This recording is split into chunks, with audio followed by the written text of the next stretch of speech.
I'm here at Rodney's Comedy Club. I'm getting ready to do a small 5-minute set for their open mic night. First time I've ever done stand-up, so let's see how this goes.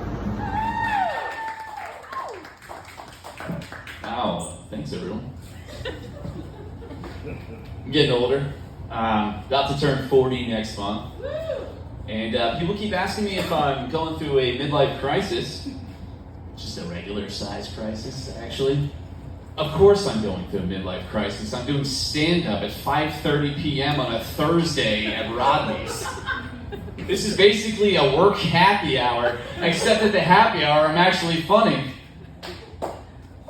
I am, as I get older, trying to work on myself a little bit.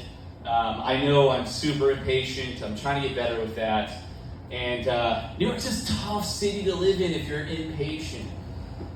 The subway is the thing that gets me. Every morning, I walk into the office, I'm in a bad mood. What's the problem? Oh, the subway was late. Of course it was late. It's New York, it's always late. I know it's always late, but that still doesn't mean I'm going to be upset about it.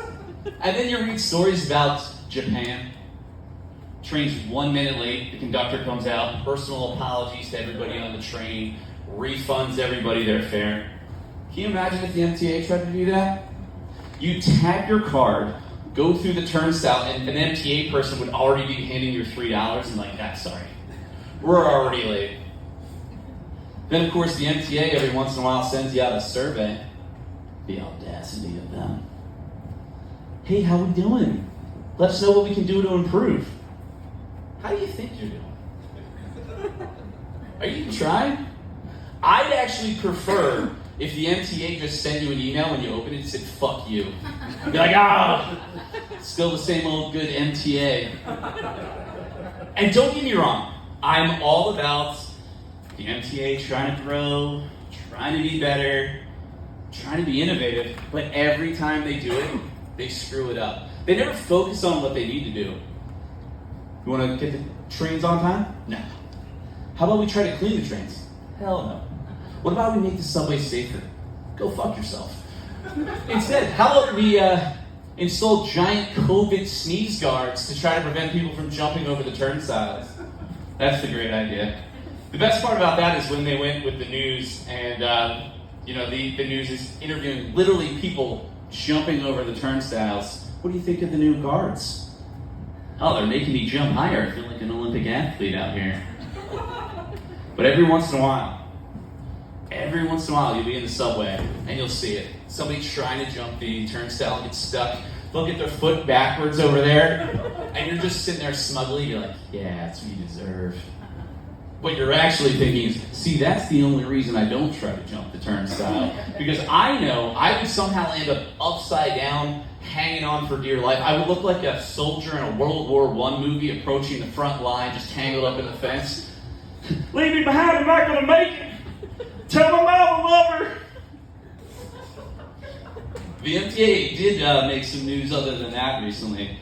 A homeless person stole the N train from a station. I always assumed they either locked those or just took the keys out of them. Who knows? It was just free reign. But the weird part was the MTA actually only realized that the train was gone when it started making stops on time. Maybe that's the solution. We need more homeless conductors. Can you imagine that?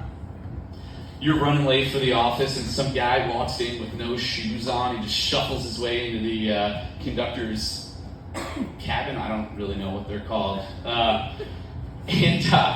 course, you get hit with that smell, but it's like 15 to 20 seconds later. Before you even realize what happened, you're like, oh yeah, that guy hasn't showered in a while and he's pissed himself. You know they're not going to make announcements, at least not the right way. They're not getting on and telling you what the next stop is. It's going to be the old school Batman. Hold on. But, as good of an idea as this is, it does cause some more problems, more delays, potentially. Why be late? Well, my conductor said there were some cans and bottles on the track, so he stopped and collected them. Those things are worth 5 to 10 cents. That's an investment. See, I'm out here trying to fix the homeless problem while cleaning up the subways, actually. So remember that when you vote for mayor. But let's switch topics from the MTA. NJ Transit, actually.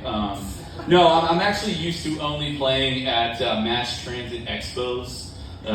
You know, it's not good work, but it's not money.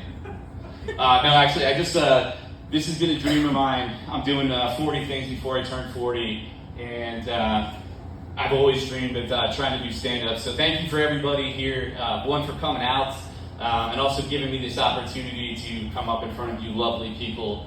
And I encourage you, if there's something you've done or something you want to do, something that's kind of on your bucket list, just do it.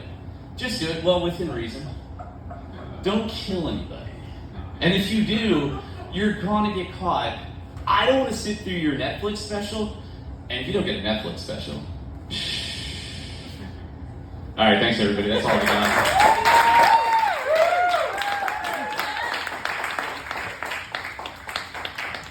One more time for Matthew Reamer. All right, just finished. I know it was only 5 minutes. It was awesome. I had such a great time.